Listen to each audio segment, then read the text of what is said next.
Hola, buenas noches a todos los que nos ven por la pantalla de Señal Colombia y en streaming desde rtvsnoticias.com.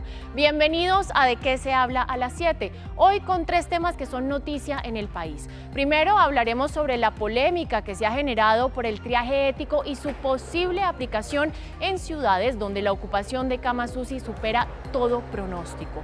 También conversaremos del aumento del comercio electrónico durante la pandemia y para finalizar hablamos de fútbol. ¿Qué ha pasado con la Superliga y lo que viene en los cuadrangulares finales del fútbol profesional colombiano? Comenzamos. Hechos, datos, cifras y personajes que nos dan de qué hablar.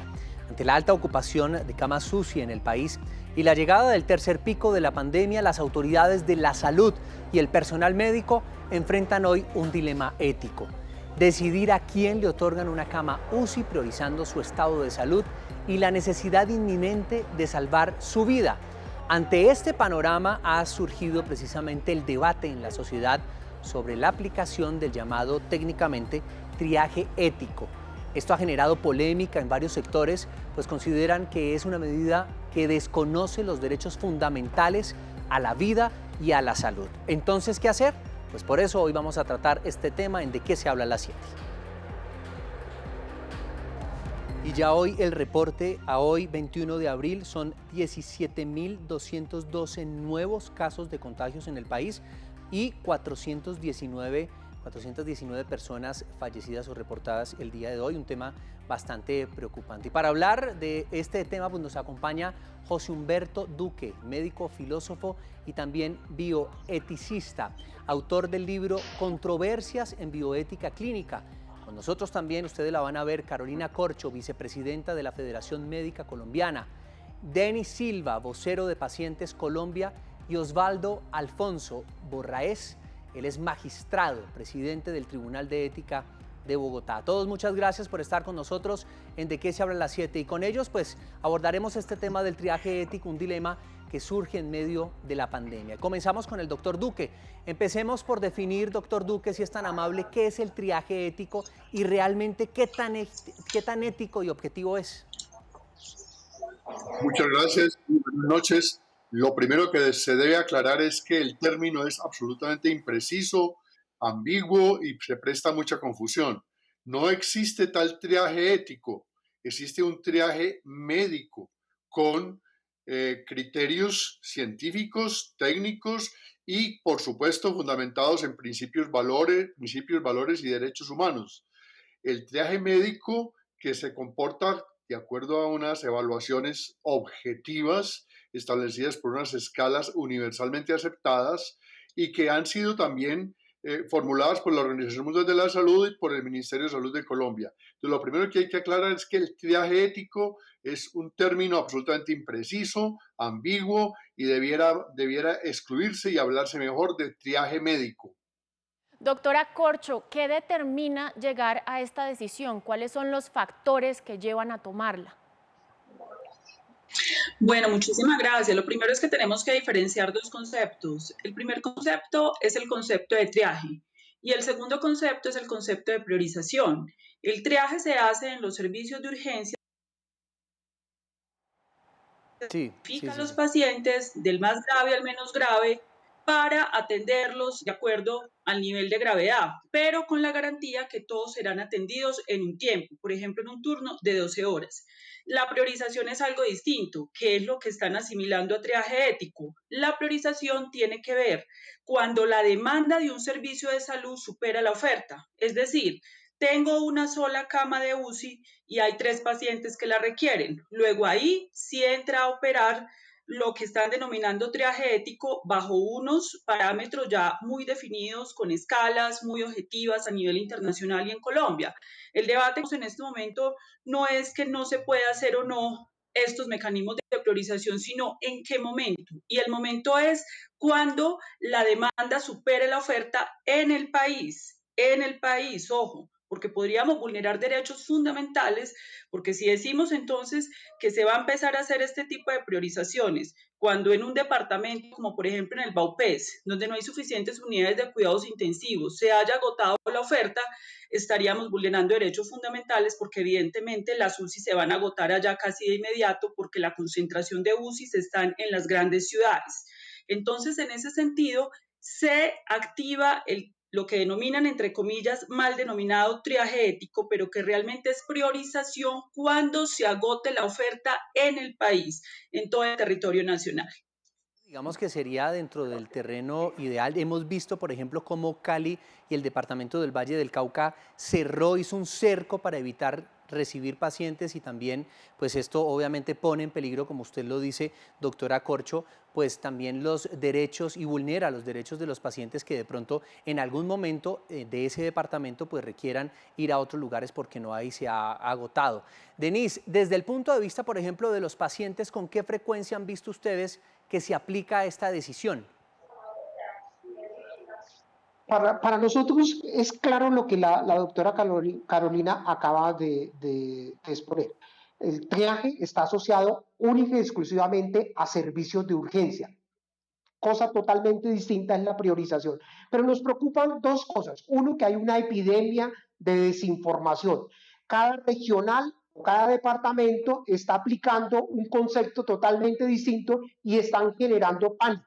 Al usuario tienen que decirle, la priorización es que usted, su familiar, va a ser trasladado a determinado departamento en estas condiciones y garantizarle un puente de información para que los familiares puedan hacer acompañamiento, bien sea virtual o presencial, a su paciente en estado crítico. Doctor Borraes, ¿qué contempla entonces la ética médica sobre este tema de la priorización? Bueno, buenas tardes a ustedes y a toda la teleaudiencia, a mis compañeros de mesa, doctora Carolina, me alegra mucho verla, doctor Denis, al doctor José Humberto Duque. Me alegra compartir con ustedes. Yo empezaría por definir qué es el triaje, que ya se ha mencionado, pero debemos decir que es un método de selección y de clasificación de los pacientes basado, primero, puede ser en las necesidades terapéuticas de cada paciente y la otra posibilidad es de acuerdo a los recursos que disponga una institución en un momento dado. Entonces aquí tenemos una alternativa y esto no es, digamos que es nuevo en el sentido de que estamos viviendo una situación completamente diferente como es la pandemia. Pero nosotros, las personas que hemos estado en los servicios de urgencias, enfrentando pacientes con muchas situaciones difíciles, por ejemplo, llegan 10 heridos en un accidente automovilístico, una estrellada, un bus, etcétera, etcétera.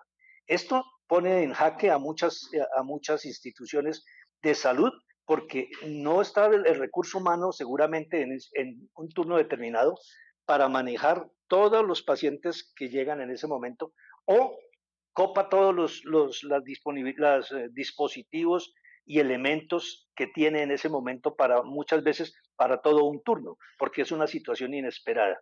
Entonces, creo que tenemos que definir eso en ese punto.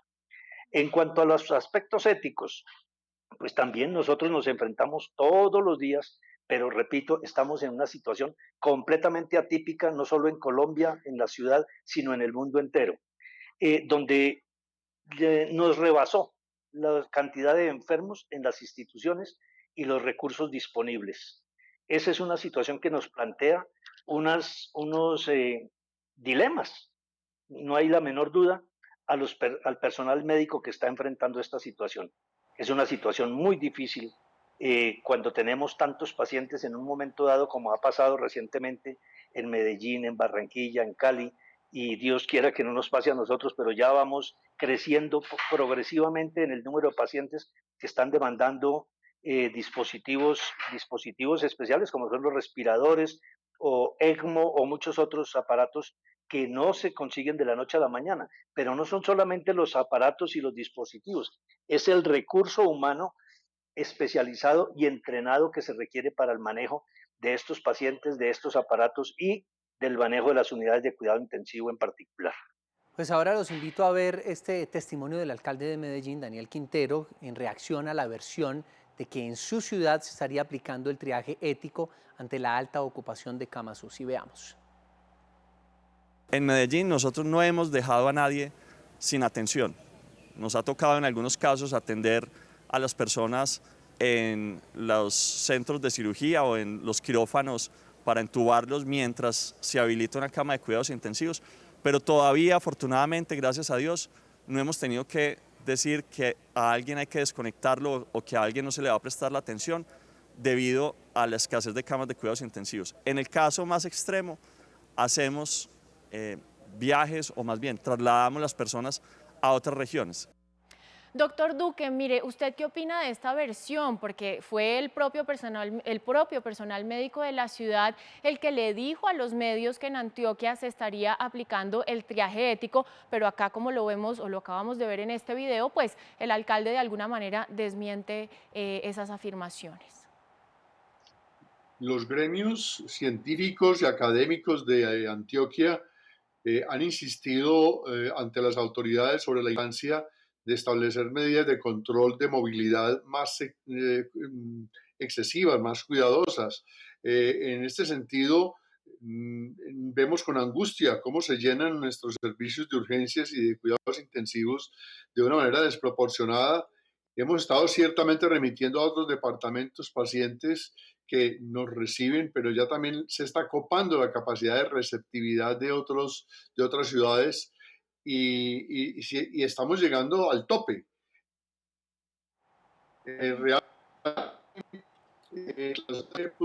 Y tal vez carente de alguna información, pero los gremios médicos que están al frente, en primera línea, ven con angustia, con supremamente dolor y un estrés emocional muy fuerte la situación que se está presentando, porque ya estamos teniendo pacientes que se nos están muriendo en los servicios de urgencias o que se están priorizando, como ya se ha dicho, y eso es muy grave, eso es muy delicado y estamos a puertas de una calamidad social muy grave.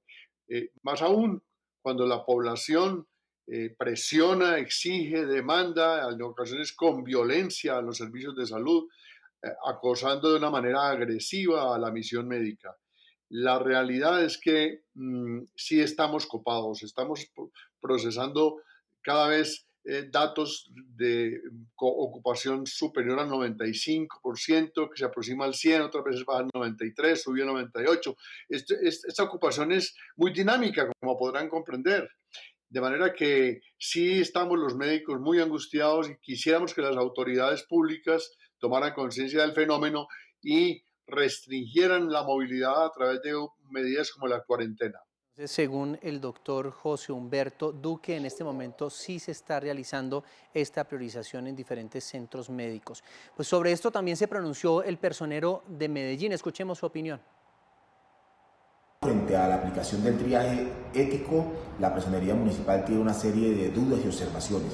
Por esa razón hemos oficiado a la Secretaría de Salud Municipal, a la Departamental y al Ministerio de Salud para que estas dudas sean aclaradas y poder tener claros los estándares y los criterios para aplicar este triaje ético. Doctor Duque, ¿qué condiciones se tienen en cuenta a la hora de aplicar el triaje? Es decir, ¿depende del doctor y de la ética del doctor que esté de turno o estos hay unos lineamientos específicos, como usted lo dice también, que casi que son unos datos y unos lineamientos concretos que se deben seguir paso a paso para poder priorizar o no? Sí, señor. Efectivamente, en el comité de ética que se creó en la alcaldía de Medellín y en la gobernación de Antioquia, de los cuales hago parte, hemos formulado protocolos de orientaciones éticas para la toma de decisiones. Otra aclaración importante, los comités de ética no toman decisiones de triaje como también algunas autoridades en Antioquia han manifestado de una manera equívoca. Los comités de ética acompañan las decisiones, pero no toman decisiones. Las decisiones las toma el médico tratante. Ahora bien, esas decisiones están ciertamente respaldadas, como ya lo ha dicho la doctora, que en evidencias científicas y en escalas objetivas que miden la vulnerabilidad, la fragilidad y el pronóstico de recuperación. De manera que el principio ético de maximizar el beneficio para el mayor número, de tal manera que ese beneficio produzca el mayor bienestar posible a ese mayor número, es el criterio ético acompañado de la equidad. Por supuesto, con dos postulados muy importantes: el respeto a la voluntad del paciente, que en ocasiones es manifiesta en forma negativa para ingresar a una UCI, y el debido cuidado, porque al paciente no se le puede abandonar. En los servicios de salud tenemos la responsabilidad de cuidar al paciente hasta el final, a través de todas las medidas que la farmacopea moderna nos ofrece, que los cuidados paliativos nos ofrecen, etc. De manera que la realidad es que sí solicitamos a las autoridades y a las autoridades que haya mayores controles de movilidad y a la población más conciencia. Esto no nos cansamos de solicitarlo sobre las medidas de bioprotección que ya están indicadas. Doctora Corcho, con respecto a lo que acaba de decir el doctor Duque, de que el médico sí, digamos que toma la decisión de priorizar, respaldado claramente, pero toma la decisión, ¿cómo afecta a los médicos esta toma de decisiones? Vimos, por ejemplo, en Italia al principio de la pandemia que lo tuvieron que hacer, pero al médico, ¿cómo lo afecta? Bueno, lo primero que habría que plantear sobre el caso de Antioquia es que, digamos, se está planteando que hay una ocupación del 97% de las UCI. Sin embargo, el día de ayer habían 400 pacientes, más de 400 pacientes en el departamento esperando UCI. Luego ese no es el porcentaje de ocupación, luego ya hay un colapso del sistema. En el país hay una ocupación del 80%, quiere decir que hay un 20% de camas libres y efectivamente, como lo mencionaron, hay un cerco para el cierre, digamos, de que no lleguen más pacientes porque las ciudades están resguardando sus camas de UCI.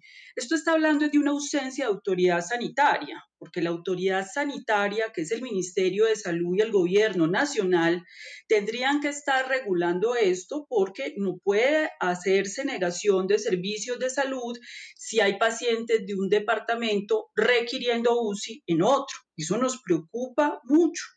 Lo segundo es, si entonces ya se copó la capacidad de UCIs en todo el país, la autoridad sanitaria debe declarar el colapso hospitalario para que se inicie el proceso de priorización. Pero lo que a nosotros nos preocupa es que se está cargando al médico, el Estado se está exonerando de la responsabilidad que le corresponde en términos de la definición de cuándo fue que se agotó el recurso en el país, cargando al médico emocionalmente, cargando al médico de unas decisiones que tendría que tomar en el momento en que se declare un colapso. Insisto, no es suficiente el indicador de porcentaje de ocupación de UCI. Se tiene que transparentar en el país cuántos pacientes están en espera de UCI. Eso lo tiene que hacer la Autoridad Sanitaria Nacional para definir entonces cuándo empezamos a tomar estas decisiones. Y los médicos están preparados para eso, los intensivistas. Eso está objetivado científicamente, bioéticamente, se sabe cómo se hace. Pero la discrepancia es que necesitamos ese banderillazo y que se transparente la ocupación para que se pueda iniciar esa toma de decisiones y no cargar a los médicos con esto. Doctor Osvaldo Alfonso Borraes, magistrado, presidente del Tribunal de Ética de Bogotá. ¿Se estaría tal vez vulnerando el derecho de las personas al entrar en esta elección? Es decir, si no pueden, porque ya nos habló también de la voluntad del paciente, si el paciente no puede manifestar su voluntad, sino que simplemente se toman estas decisiones, ¿no se estaría vulnerando algún derecho? Bueno, yo quiero antes de responderle su pregunta, hacer algunos comentarios. La ética médica no es sino una, no hay diferentes éticas en unos médicos o en otros. De pronto haya algunas equivocaciones, pero la ética médica es una.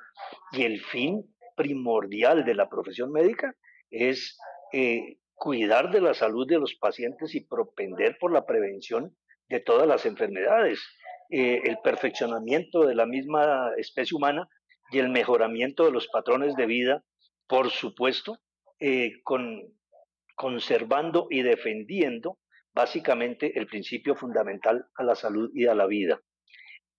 Pues hay principios que nosotros no dejamos nunca. El principio de beneficencia, hacer el bien a los pacientes, de benevolencia, de no hacerle daño, no maleficencia, de utilidad, de justicia, como mencionaba el doctor Duque, de autonomía, o sea, de respeto a las decisiones que toman los pacientes.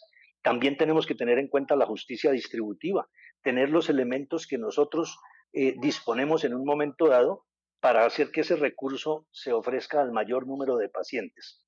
En cuanto a lo que usted menciona, no sé si es algo en relación con la limitación terapéutica que pueden solicitar algunos pacientes que, como usted dice, de pronto no lo pueden manifestar, pero están sus familiares, muchas veces ellos son los que solicitan que si yo requiero una intubación o si requiero una unidad de cuidado intensivo, por favor no me vayan a intubar y no me manden a una unidad de cuidado intensivo. Esa limitación terapéutica que pueden solicitar los pacientes con anterioridad a llegar a una unidad de cuidado intensivo o a un evento de estas tan catastrófico como los que nos están ocupando en la actualidad, pues tiene que estar documentado, no solo expresado por el paciente verbalmente, sino documentado, quiero decir, escrito, porque esto es lo único que también nos permite a nosotros poder actuar y poder defendernos. Pero el que el paciente solicite una limitación terapéutica o sus familiares, por muchas razones, por comorbilidades, por enfermedades previas que ellos tengan, bueno, muchos factores pueden influir en ello. Eso no quiere decir que los médicos abandonamos a los pacientes. Los médicos les ofrecemos un mínimo para atenderlo con la dignidad que los pacientes requieren. En ese caso, si el paciente no quiere ir a la unidad de cuidado intensivo, sí, nosotros no podemos ni jamás negaremos suministrarles oxígenos, líquidos, aliviar el dolor, una sedación para que estén un poco más tranquilos. Eso no sé si era a eso que usted se refería con su pregunta sobre la limitación de los pacientes a expresar sus deseos. No, sí, hablábamos era de la vulneración de los derechos y con esta decisión no se estaría vulnerando algún derecho de algún paciente al tener que tomar esta decisión. Pero bueno, este realmente es un tema bastante interesante que a todos nos compete, que a todos nos interesa. Hay mucha tela de dónde cortar, seguramente los volveremos a llamar para que volvamos a conversar alrededor de este tema, de qué se habla a las 7, porque quedó pendiente, por ejemplo, qué pasaría con la instalación de nuevas camas, todo eso como que porque se vio frenado, que se hizo al hay menos de personal la pandemia, médico. Ahora nos lleva a tener que priorizar la vida de las personas. Así es, pues agradecemos a Humberto Duque, médico, filósofo, también bioeticista, a Carolina Corcho, vicepresidenta de la Federación Médica Colombiana, a Denis Silva, pues vocero de Pacientes Colombia, y al doctor Osvaldo Alfonso Borraes, el expresidente del Tribunal de Ética de Bogotá. A todos muchas gracias por acompañarnos en De qué se habla a las 7. Feliz noche. 4 días después del funeral de su esposo, el príncipe de Edimburgo, la reina Isabel II de Inglaterra cumple 95 años de vida. ¿En qué será el cumpleaños más solitario de la reina? Sin ningún deseo de celebrar, ordenó suspender todo tipo de evento de celebración pública y además pasar esta fecha junto a sus 4 hijos en el castillo de Windsor. Vamos a nuestra primera pausa y los quiero invitar a que participen de nuestros temas con el numeral, ojo, apunten, numeral Hablemos de. Numeral Hablemos de, los queremos leer, por supuesto, y ya volvemos en De qué se habla a las 7. Pequeña pausa y ya regresamos.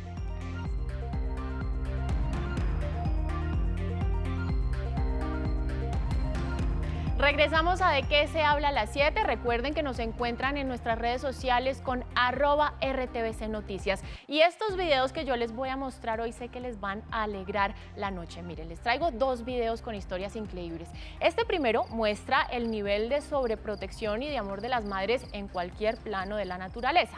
Aquí vamos a ver cómo este dron se va acercando a un grupo de ovejas en medio de un pastizal en Reino Unido. Y ya van a ver que cuando se acerca a la mamá, esta llega a defender a sus crías. Mire, ahí está, José Fernando, vea eso. ¿Cómo lo mira así con mirada? Él ni se les acerque y Pues ni tome más su faltaba. golpe. Duro, duro, duro. Se le Pues apareció bueno. un ovni a la pobre oveja. Sí, no, además sintió amenazadas a sus crías y pues eso es instinto maternal, como dicen por ahí. Y este otro video que estamos viendo que es de ataque, la dueña de este perro intentó tomarle una foto y vea esa sonrisa que le saca. Yo creo que ella no esperaba que le sonriera de dientes abiertos y todo. No, pues, Espectacular, no de parece- oreja a oreja. ¿Sí será que está contento o de pronto iba a atacar?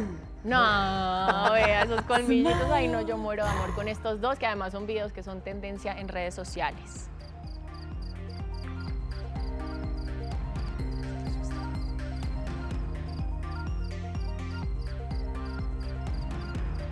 Bueno, tan solo 2 días, y vamos a hablar de este tema bastante polémico para el mundo del fútbol, 2 días después de que se anunciara la creación de la Superliga, el proyecto se está hundiendo, luego de que varios clubes pues anunciaron su retiro del torneo. De esta forma, los únicos equipos que quedaron hasta el final fueron el Real Madrid y el Barcelona. La creación del torneo generó rechazo en millones de hinchas que consideraron que este no cumplía con los valores habituales del fútbol. Pues para hablar de este tema nos acompañan hoy los periodistas deportivos Guillermo Arango y Germán Arango. Gracias a los dos por acompañarnos hoy. Mire, se desinflaron muy rápido las pretensiones de los creadores de la Superliga. ¿Qué pasó ahí? Guillermo. ¿Qué tal, Daniela? José Fernando, muchas gracias por la invitación. Sí, lamentablemente, pues para las aspiraciones de Florentino Pérez y su séquito, se desinfló rápidamente esta propuesta que no tenía tantos pies de pronto sí cabeza, porque la cabeza está en un proyecto que piensa que se deben lograr mayores réditos económicos, mayores ingresos para los clubes en Europa que en este momento, pues por la pandemia y diversas situaciones de audiencia en televisión, están viendo perjudicadas pues sus arcas.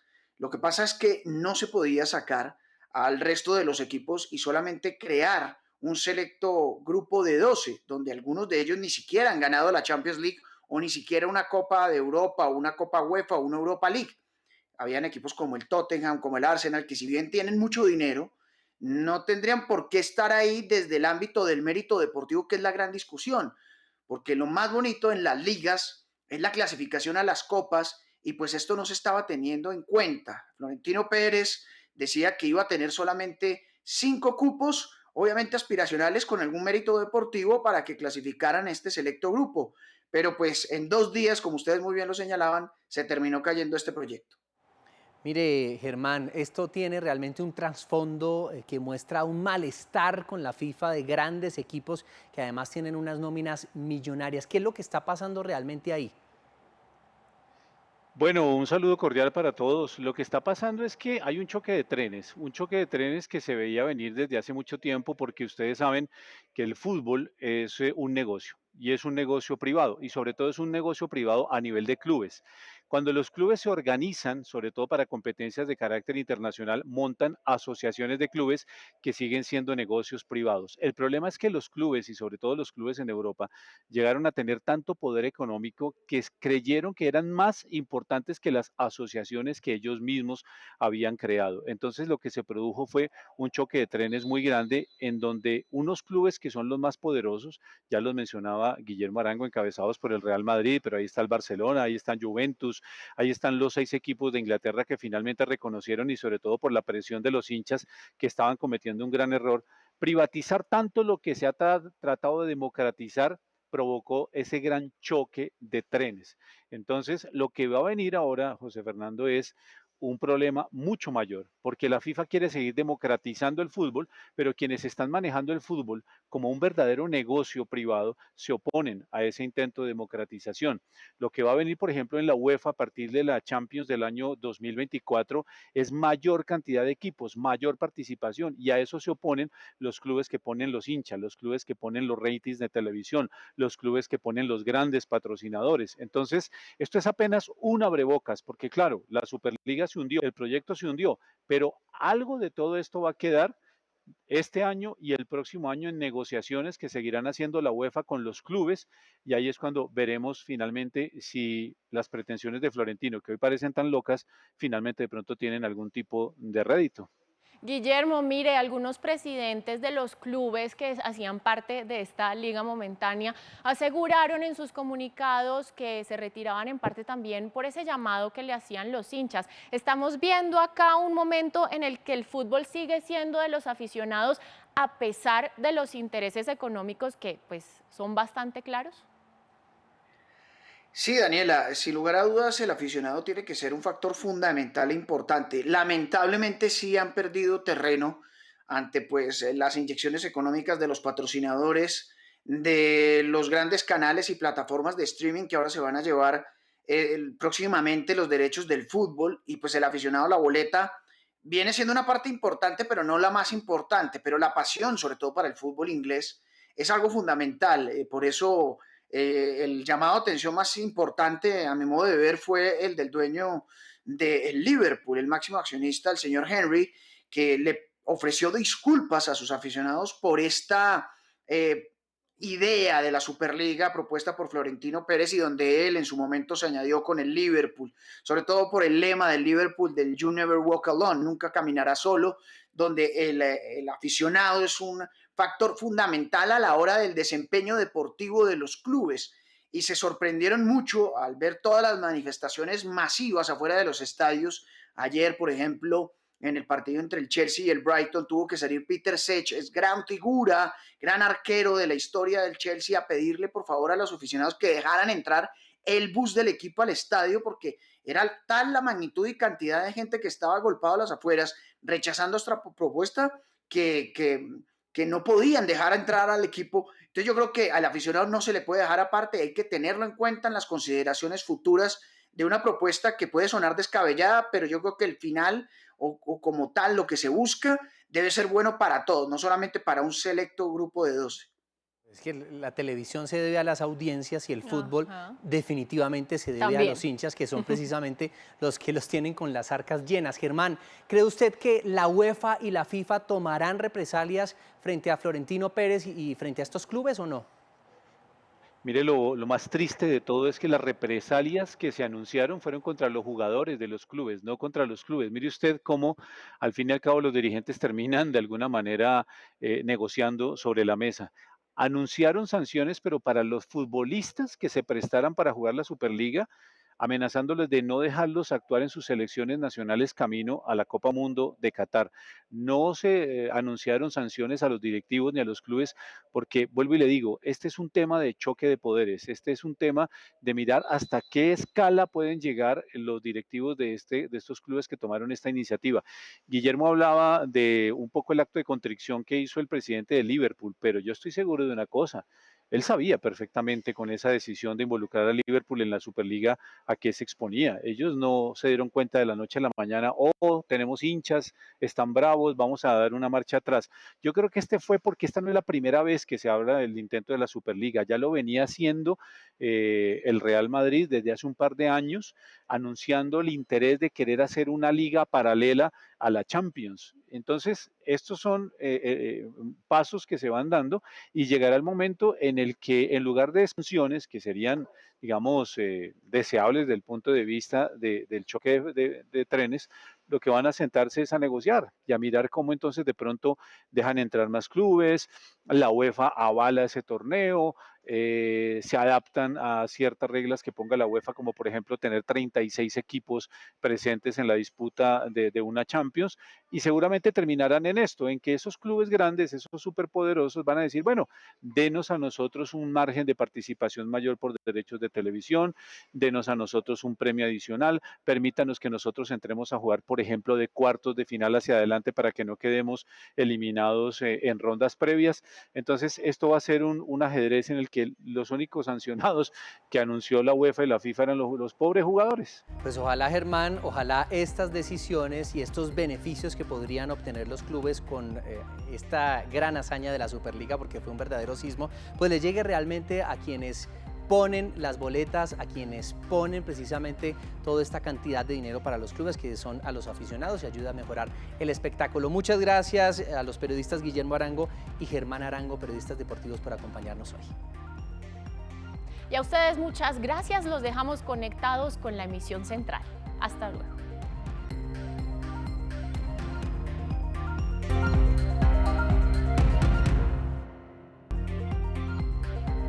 Continuamos en De qué se habla a las 7 y los invitamos a que compartan en las redes sociales, los queremos leer, @RTBC Noticias, @RTBC Noticias, con el numeral Hablemos de.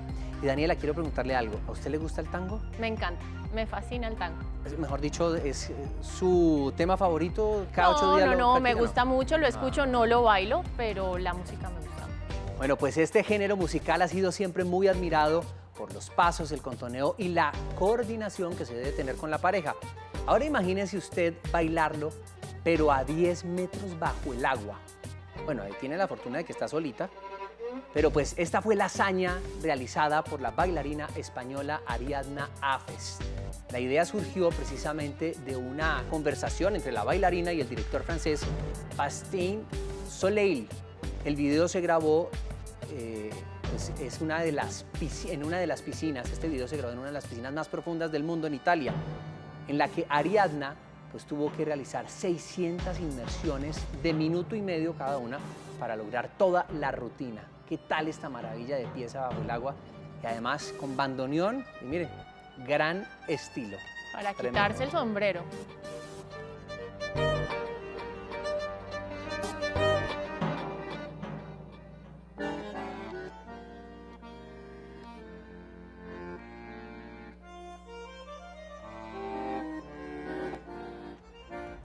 Espectacular ese video para quitarse el sombrero. Hablemos ahora de tecnología. La pandemia nos privó a muchos de cosas tan sencillas como ir a una tienda a comprar un artículo que necesitáramos o que quisiéramos.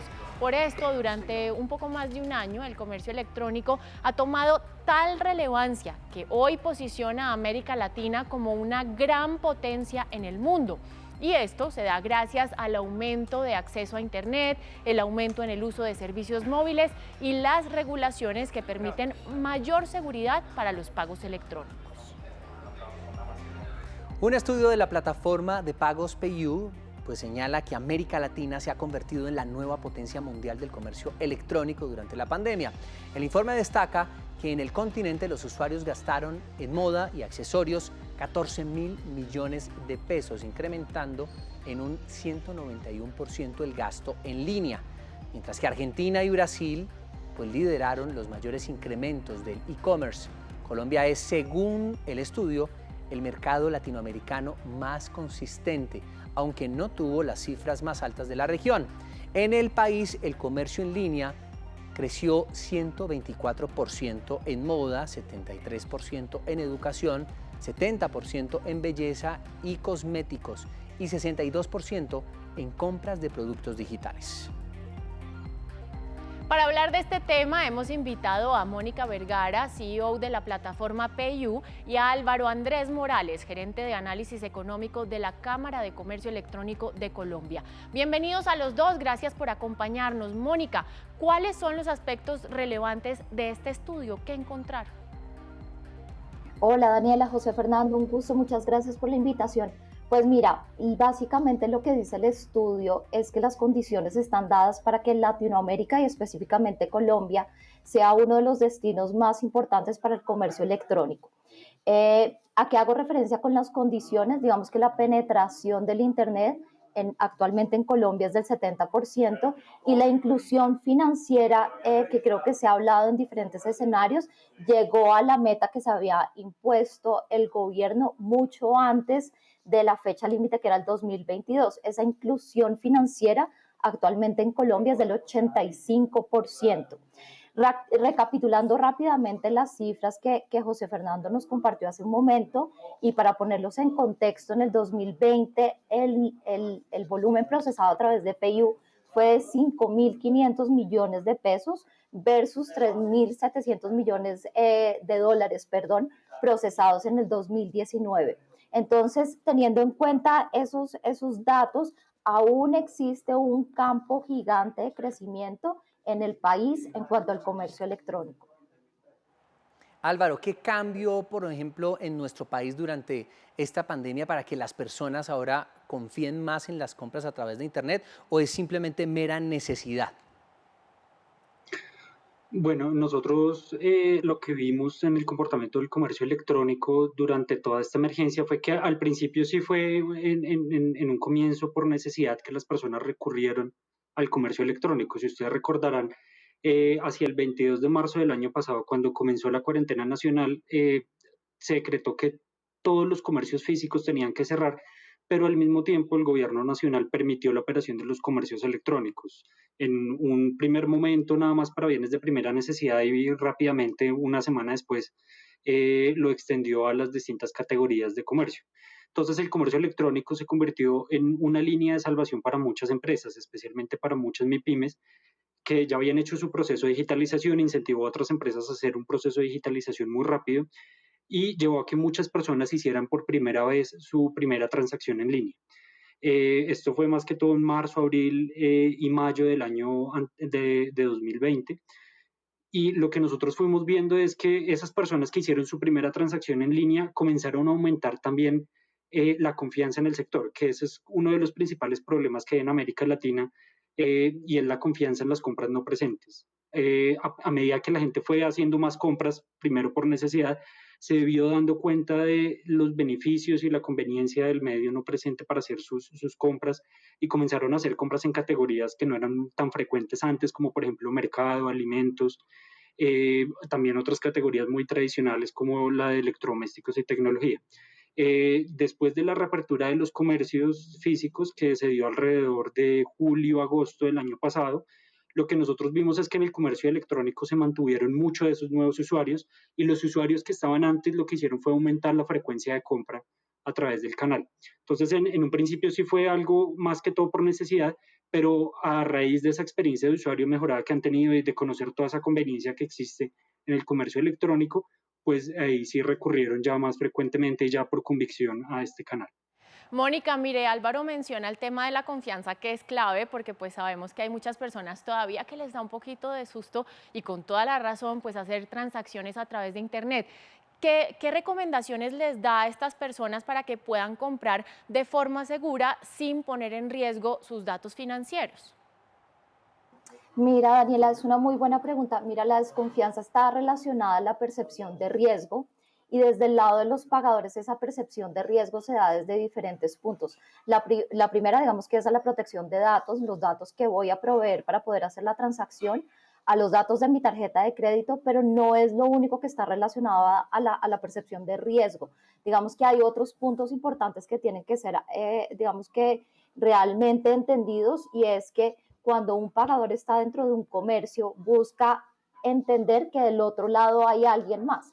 Entonces, por ejemplo, para los comercios es súper importante tener los datos de contacto, porque esto da una sensación que hay alguien del otro lado. Digamos, todo lo que es el social, como la socialización del comercio, también da un sentido de confianza a los pagadores.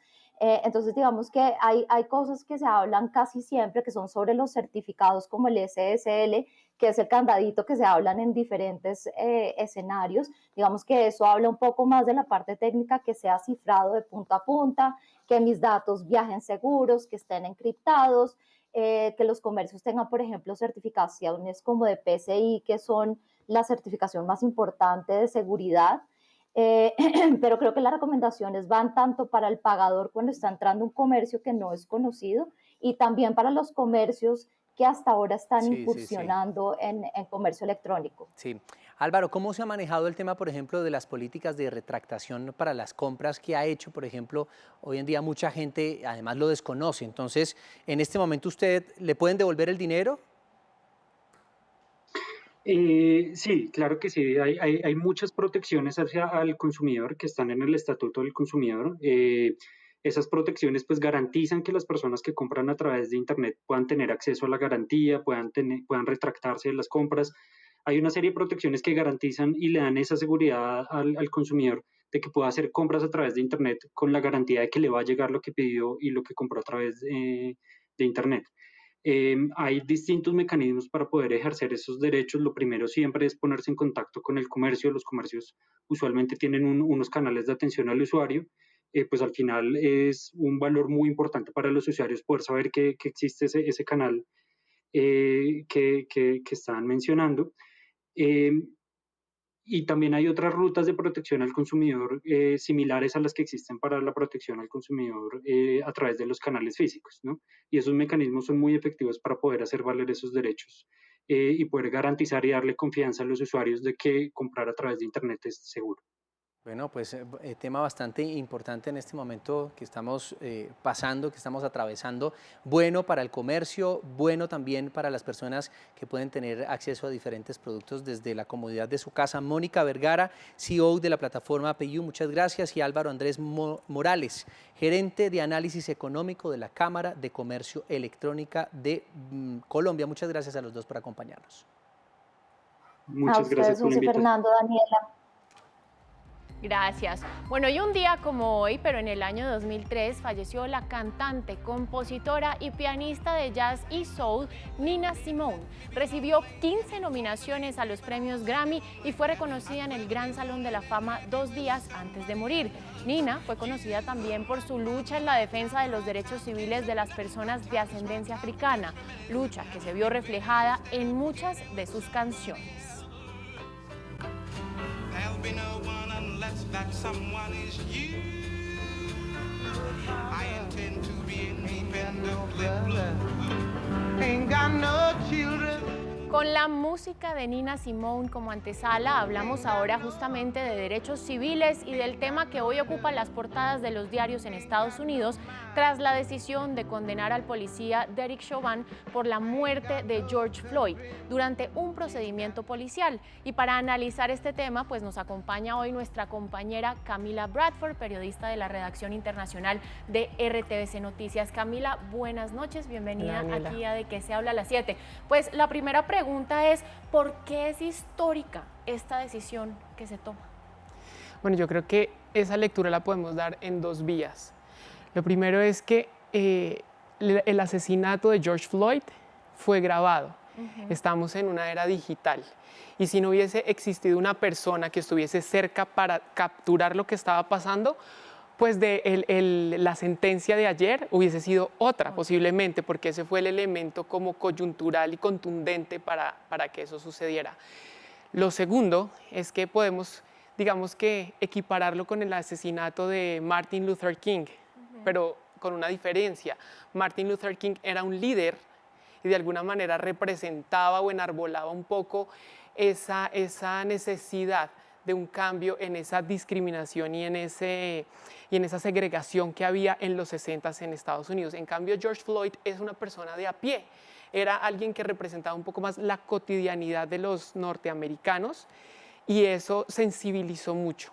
Entonces yo creo que conjugando esos dos elementos genera un impacto tal que se abre el movimiento Black Lives Matter y pues ustedes han visto todo lo que ha representado. Entonces este fallo como tal sienta un precedente, un parteaguas en la justicia de los Estados Unidos y de alguna manera que le sirve a la justicia y al Ejecutivo estadounidense, digamos, para tomar decisiones al respecto. De hecho, hoy el Departamento de Justicia comienza una investigación al cuerpo de policía de Minneapolis donde esto ocurrió y parece que eso, digamos, se va a traspolar a toda la Unión Americana.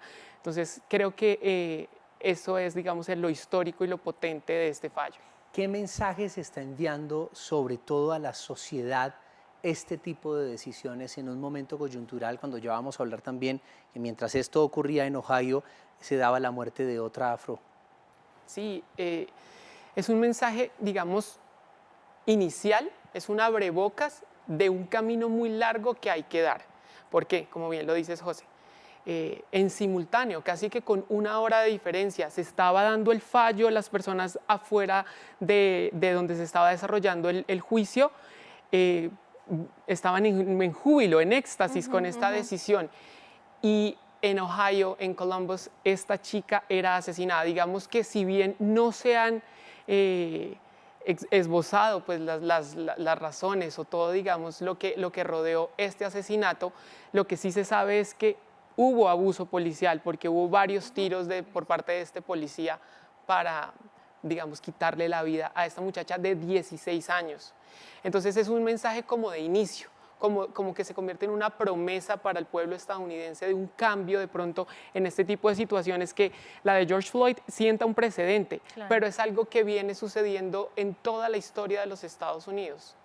Bueno, pues saludamos a esta hora también al profesor Juan Carlos Ruiz de la Facultad de Estudios Internacionales, Políticos y Urbanos de la Universidad del Rosario. Profesor Juan Carlos, pues buenas noches. Mire, con la era de Biden, los supremacistas blancos quedaron fuera de juego. ¿Qué se puede esperar ahora de ellos?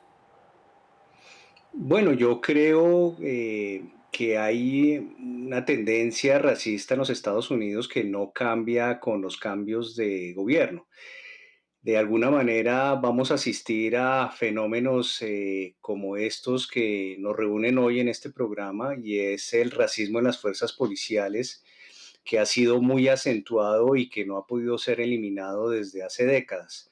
Entonces, fenómenos como la paliza a Rodney King, que produjeron esas revueltas muy famosas de Los Ángeles en el año 92, que dejaron casi 60 muertos, pues seguirán dándose, y creo que pues hay un precedente con el juicio que acaba de terminar por la muerte de George Floyd, pero sigue habiendo en los últimos 3 años asesinatos de jóvenes afroamericanos por la espalda, y eso no parece que vaya a cambiar en el corto plazo. Hay una movilización popular más fuerte, seguramente civil, pacífica muchas veces, el movimiento Black Lives Matter, pero estos asesinatos de policías en lo que se conoce como el fenómeno de trigger happy, gatillo fácil, pues suceden en muchas latitudes y con más veras en Estados Unidos, donde hay policías extremadamente racistas. Sí, doctor Ruiz, ¿cómo esto que está ocurriendo en Estados Unidos podría impactar, me imagino yo, de manera positiva a América Latina? ¿Cómo cree que esto que ocurre en Estados Unidos pues, nos puede impactar a nosotros? Pues aquí se da un fenómeno igual de gatillo fácil. Los policías armados son más peligrosos para los ciudadanos y la sociedad que policías desarmados. Es decir, que muchos jóvenes inocentes caen bajo las balas de policías.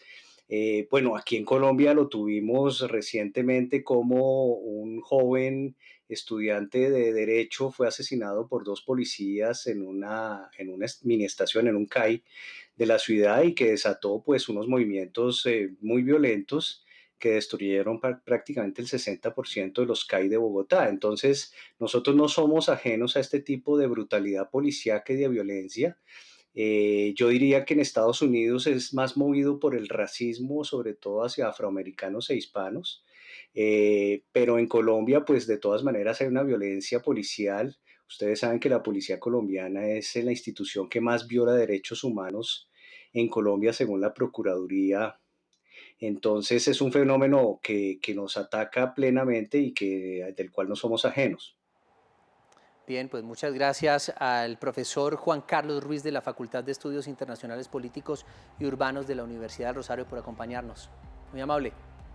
Muchas gracias por la invitación. Camila, también usted, muchas gracias por abrirnos los ojos, por darnos además información pertinente. Camila Bradford, de nuestra sala de redacción internacional, muy amable. Muchas gracias. Gracias por acompañarnos. En las redes les hemos preguntado a los ciudadanos, ¿has hecho compras por internet? Para conocer su opinión sobre el comercio electrónico, y aquí están las respuestas. Sí, muy buena experiencia, un 78,6%. Sí, pero me fue mal, 0%. No, porque desconfío, 7,1%. Y no, porque prefiero lo presencial, un 14,3%. Y hoy se cumplen 5 años de la muerte del cantante Prince, quien fue encontrado sin signos vitales en su estudio a las afueras de Minneapolis. Según la autopsia del cantautor de 57 años, falleció por una sobredosis accidental de fentanilo, una droga sintética 50 veces más fuerte que la heroína. La entidad que gestiona su patrimonio publicará el álbum Welcome to America, grabado en 2010 el próximo 30 de julio, y además, para conmemorar los 5 años de su muerte, exhibirán la urna con sus cenizas en el estudio donde falleció.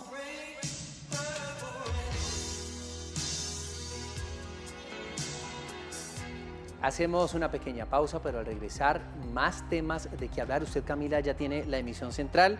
Bien pueda, porque de pronto no alcanza a montar la nota. Sí, ahí vamos corriendo. Ya volvemos. No se desconecten.